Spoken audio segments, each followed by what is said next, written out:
Olá, meus amigos, estamos aqui para mais um Papo Medcode, aquele papo super interessante de um tema de alta relevância dentro da prática médica. Estou eu aqui, doutor Guilherme Almeida, e o meu amigo doutor Áureo do Carmo, e o tema de hoje é simplesmente tuberculose, né? E aí, Áureo, já viu alguma tuberculose na vida? No Rio de Janeiro tem tuberculose? Não, uma doença muito rara, né? Raríssima, né? Raríssima. Rodapé de livro, né? Exatamente. Então, óbvio que sim, né? A gente já viu muitos casos de tuberculose. É uma doença que é muito comum, muito mais comum do que a gente pensa no nosso meio. E no Rio de Janeiro, no Brasil inteiro, Brasil, né? né? É uma doença muito, muito comum, né? E eu tenho algumas doenças que são verdadeiras especialidades médicas, né? Tamanha relevância dela. Tisiologia. Tisiologia, né? E na último Papo Médico a gente falou sobre o Dr. House, né? O Dr. House respeitava muito a Com tuberculose, né? certeza. Porque também é um grande falsário também, né? Ela simula várias outras doenças e são casos muitas vezes interessantíssimos, né, para o profissional de saúde. Então, certamente, tuberculose é muito Já comum, viu muito tuberculose comum. aonde, Áureo? Acho que eu só não vi no cabelo. E na unha? Na unha eu também não vi, No não. cabelo e na No unha. cabelo e na Essas unha. eu nunca No vi. resto eu já vi, já. Beleza, meu amigo. Então, assim, só para vocês saberem, curiosidade. O agente da tuberculose é o Mycobacterium tuberculosis. Só que o Mycobacterium tuberculosis é um complexo de micobactérias. Então, tem Mycobacterium tuberculosis, Mycobacterium africano, Mycobacterium bovis, canete, microte, pinnipede, capre. Tem 7, tá? Que podem causar. Mas desses, a Mycobacterium tuberculosis certamente é a mais frequente. A transmissão, né?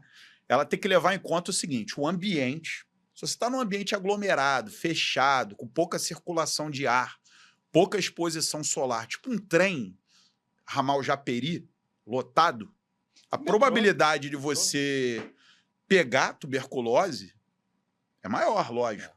Você mora numa comunidade, numa casa com 30 pessoas de 20 metros quadrados, probabilidade de você pegar tuberculose é maior. Se você Tá é preso, tá preso preso. É. com 50 detentos numa cela pequena, a probabilidade de você adquirir tuberculose é maior. Agora, a transmissão geralmente são pelos multibacilíferos. Quanto mais bacilo eliminado pelaquele indivíduo, maior a probabilidade de transmissão, né? Então, como que é adquirido? É através da inalação dos bacilos, né? Ele vai ter que passar pelas barreiras que você citou quando a gente conversou sobre pneumonia e vai ter que chegar até o alvéolo. Não é isso? Isso. Perfeito. Como é que é a tua radiografia de tórax, Sauro? Minha radiografia? É. A última que eu fiz foi ano passado, por incrível que pareça. E como é que né? tava? Normal. Normal? Normal, mas com aquela penetração que a gente não sabe como é que tá, É né? porque, na verdade, assim, você já tratou muita tuberculose, Já, mas com num certeza. ambiente Controlado. controlado, de terapia. Eu já atendi, já fiz ambulatório de tuberculose, Tossindo ambulatório. na tua cara, né? Ambulatório. É. Eu atendi há 15 anos da minha vida paciente com AIDS, trabalhei em emergência, trabalhei em enfermaria, trabalhei em CTI. A minha radiografia de tórax é um céu estrelado, amigo.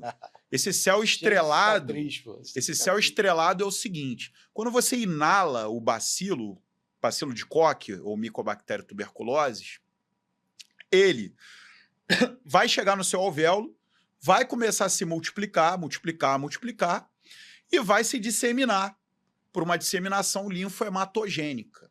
90% das pessoas desenvolvem imunidade a esse bacilo e controlam a multiplicação. Prendem, faz o granuloma, a reação ao corpo estranho, o granuloma, e controlam aquele bacilo ali, certo? E resolvem o problema. Desses 90%, muitas vezes aquele local, o complexo primário, né, que é chamado, o local onde o bacilo se alojou primariamente, é calcificado, vai ficar um nódulo calcificado.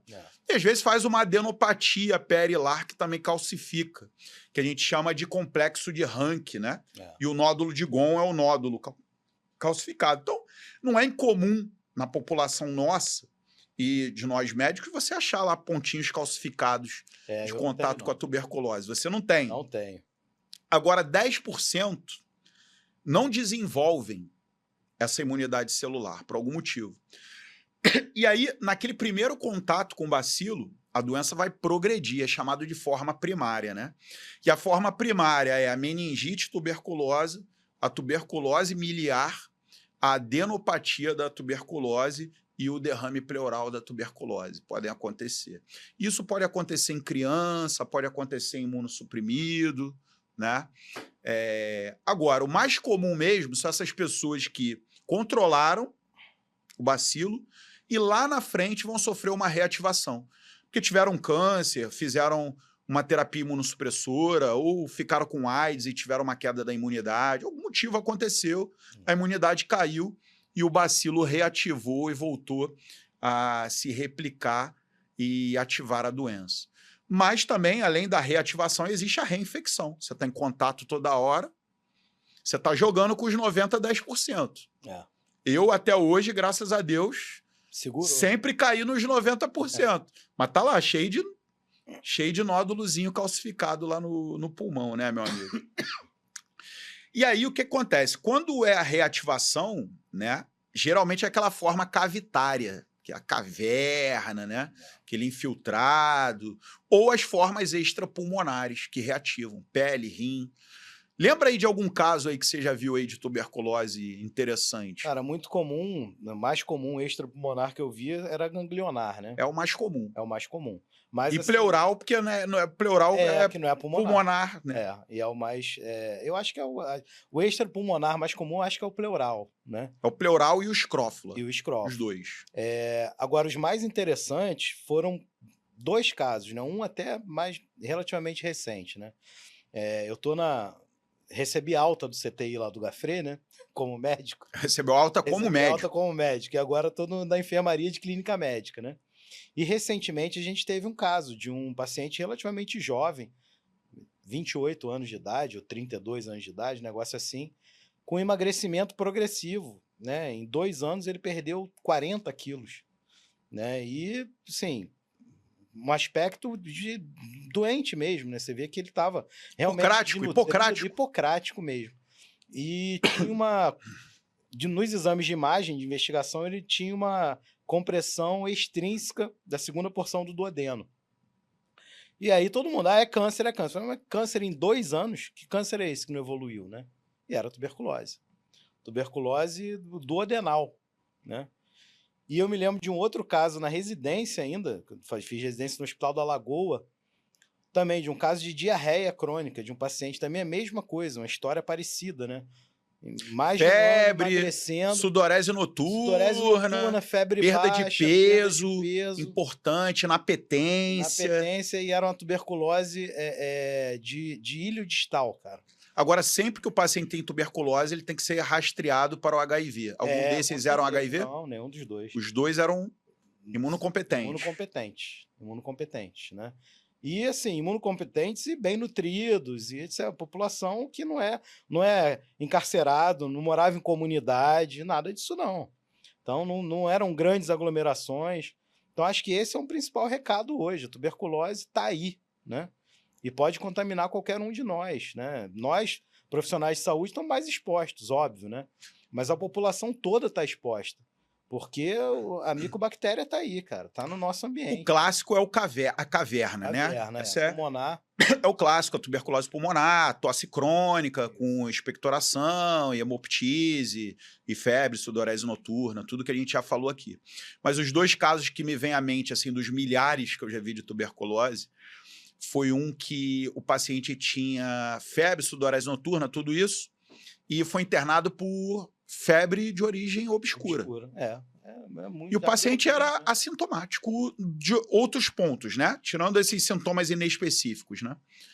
E aí resolvemos fazer um exame de imagem. Não tinha alteração neurológica. Cara, tinha um abscesso paravertebral que ia lá de baixo até o tórax. Ia praticamente lá das lombares até o tórax. Uma abscessão fusiforme paravertebral. E questão de poucos dias, cara, dissecou a pleura e foi fistulizar aqui na frente, que é clássico que pode acontecer. E já estava começando a levar cartilagem, disco, tudo. É o mal de pote, né? Clássico, né? O abscesso paravertebral tuberculoso com acometimento ósseo e etc. E essa drenagem aqui na frente também. E o outro caso foi um paciente com polidermatomiosite, a dermatomiosite que estava para ser definido, se era polimiosite ou dermato. Aí era poli, só que depois ele apresentou as lesões dermatológicas, ficou como dermato. E aí teve que passar por uma imunossupressão, fez uma tuberculose cutânea, gomosa, várias gomas, né? Na pele, uma tuberculose cutânea. Eu lembro um outro caso também para mim foi emblemático também, que foi de uma tuberculose renal, né? Tuberculose renal. Também, febre de piúria estéreo. Piúria estéreo. Você vem lá, piúria. Todo e tal, e você não acha cultura, nada, não vai. Não vai. Mas hoje, para aproveitar, cara, como é que diagnostica a tuberculose, Auro? Cara, aí, assim... BAR. O BAR... Você vai coletar o material e fazer BARs. E o Nielsen. Se é escarro, beleza. Se é lesão de pele, beleza. Você vai fazer uma biópsia, vai fazer o BAR. Né? Renal, você pode até tentar fazer, mas culturar vai levar meses. 1 mês, 2 meses para sair. 2 meses. O Gene Expert hoje, cara, serve para urina. Né? O teste molecular, inclusive você consegue pelo Gene Expert ver se tem resistência à rifampicina. Direto, serve para urina. O Gene Expert hoje está muito mais usado disponível. Para derrame pleural também. Né? É usado em outros não, escarro também, lógico, né? O BAR, eu acho que assim, ainda é um exame que tem muita utilidade, né? Para tuberculose pulmonar, obviamente. Se o cara tá com tosse, óbvio que tem o seu valor. Mas, realmente, o Gene Expert, para mim, foi a grande mudança. Agora, tem que coletar o escarro, né? Para fazer o BAR. Às vezes você tem que induzir o escarro, né? Fazer uma E tem gente que leva até para o lavado broncoalveolar, mas que tem um rendimento muito semelhante ao escarro induzido. Tem muito... Só que eu já vi casos, né, de lesões pulmonares insidiosas, com todos os sintomas, que você vai correndo atrás do bacilo e não encontra. E às vezes você vai para biópsia pulmonar. Às vezes é céu aberto, tá? Para dar o diagnóstico, né? Tem diagnóstico, mas não é a regra, né? Ainda bem, né, que não é a regra. Mas tem diagnóstico que é difícil mesmo. Agora, na AIDS, né, a gente tem uma questão. Quando o paciente é imunossuprimido grave, né, a micobactéria parece que ela fica muito presa no interstício pulmonar. Então não faz granuloma bem formado, não faz necrose caseosa. Tá lá espalhado lá, né? Tá no interstício. Então, às vezes, você faz imagem, não tem imagem. Imagem é normal. E o paciente está com sintoma. Você faz escarro, BAR negativo. Faz broncoscopia, lavado, BAR negativo. E às vezes o paciente não tem condições, ou você não quer levar o paciente para uma biópsia a céu aberto. Aí, pelo critério clínico epidemiológico, você faz o tratamento empírico e às vezes o paciente melhora. Lógico que o correto é você sempre correr atrás do diagnóstico microbiológico. Mas muitas vezes eu já me encontrei nessa situação que não tinha nem condições de fazer a biópsia. Às vezes o paciente tem condição de fazer nem a broncoscopia. E no tratamento empírico, a gente levou e resolveu, né? Lembrando que o paciente com AIDS morre rápido, tá? Exatamente. De tuberculose. Você tem que tratar. Se você ficar lerdando muito, o paciente morre, tá? Então, isso aí foi um grande aprendizado que a gente teve. E o tratamento, né, da tuberculose é o esquema RIP. Rifampicina, isoniazida, pirazinamida e etambutol. Que há 15 anos atrás era só RIP, né? Só RIP. E ao RIP, 6 meses, 2 meses de RIP e 4 meses de RI. Se for meningite, 2 meses de RIP, 10 meses de RI. Tratamento 12 meses, né? Se for criança menor de 10 anos, não usa etambutol, pelo risco de neurite óptica. Aí é o RIP, clássico, né? Então, no tratamento tem desafios, que é aquela coisa de fazer hepatite medicamentosa, aí reintroduz uma por uma, reintroduz pirazinamida, reintroduz isoniazida, reintroduz rifampicina, para você tentar achar qual o culpado, reintroduz uma de cada vez, cada 3 a 5 dias. Achou o culpado, você troca. Né? E tem outros desafios, né? No CTI, por exemplo, você não pode... Muitas das vezes não dá para você fazer medicamento enteral, né? Rapaz, isso aí eu tenho história, hein? Eu vou traduzir assim um pouco para vocês. A questão é a seguinte, o tratamento da tuberculose é oral, tá, gente? E aí eu tive um paciente com AIDS, olha isso, paciente com AIDS, uma célula por milímetro cúbico de CD4. E você tirou no exame, né? Saiu. Examinar, já Falou, era. devolve, bota de volta. De CD4. Esse cara fez uma colite por CMV e uma colite por tuberculose. Rompeu, Nossa senhora, fez peritonite. catástrofe, né? Peritonite fecal. É. Aí, catástrofe, peritonite fecal. Não pode fazer nada enteral. Aí ele foi pro CTI. É. Provavelmente ele bateu na tua mão lá, Ah, há com muitos certeza. anos. Aí a gente foi lá no CTI, conversar, ó. Questão é a seguinte, cara, o cara tinha uma célula de CD4 milímetro cúbico. Ele ia fazer peritonite? Não. É. Ele não tem imunidade para fazer peritonite. Aí começou a tratar, melhorou. Aí falou, pô, temos que tratar o CMV e tratar a tuberculose. Começou o ganciclovir e agora tem que fazer repouso do trânsito. Como é que vai fazer o esquema? Cara, a gente sentou lá e montou um esquema de tuberculose, com streptomicina injetável, com outros antibióticos que têm ação contra a tuberculose. Levofloxacina. Levofloxacina. Montamos um esquema venoso para tuberculose. Mas cara, por isso que eu levantei a bola. esse cara melhorou do CMV, melhorou da tuberculose, sobreviveu à peritonite fecal, ganhou peso, teve melhora nutricional, começou a usar o TARV, a célula CD4 dele subiu e ele se recuperou. Se recuperou, saiu vivo. Esse aí é predestinado. Highlander. Esse cara tá vivo até hoje. Tem ele lá na corte, lá, nossa. E assim, isso eu já vi alguns casos, não foi só ele. Eu devo ter visto uns 3 ou 4 casos no Gafrê que a gente teve que fazer isso. Então, assim, vejam como é interessante a coisa da imunidade, né? Ela, às vezes, a imunossupressão, ela te protege. Porque muitas das vezes da mesma forma, da mesma forma que ela te agride, ela te protege. Só para finalizar, né, porque a gente já fechou praticamente o papo médico de tuberculose, trazer um assunto da sepse, né? Eu acho que um dos desafios nossos da sepse ao longo dos anos aí é trabalhar com esse equilíbrio da imunologia, né? Na verdade, é modular a resposta inflamatória, né? Isso é que a gente ainda não conseguiu. Já tentamos com corticoide, já tentamos até com imunossupressor. Covid a gente fez isso, Covid né? a gente fez isso. Trabalhou Trabalhou com interleucina, né? E esse é o desafio, né? Porque às vezes a gente vê isso, né? Imunossupressão salva.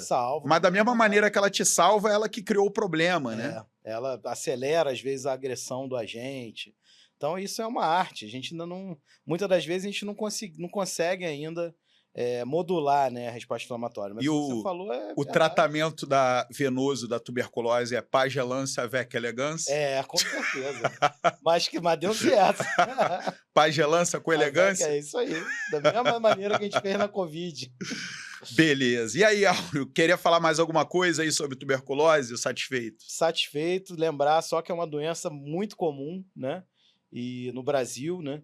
Então, a gente tem que sempre também colocar no radar para os diagnósticos difíceis, né? Mas, assim, obviamente, não em geral, não é um diagnóstico difícil, né? Em geral, a tuberculose pulmonar é relativamente fácil. Sai ali no escarro. Sai no escarro. Mas tem os casos lá sinistros lá do Dr. House que a gente tem que sempre pensar em tuberculose. Beleza, meus amigos. Então, espero que tenham gostado do nosso Papo Med Code de hoje. Um abraço e até semana que vem.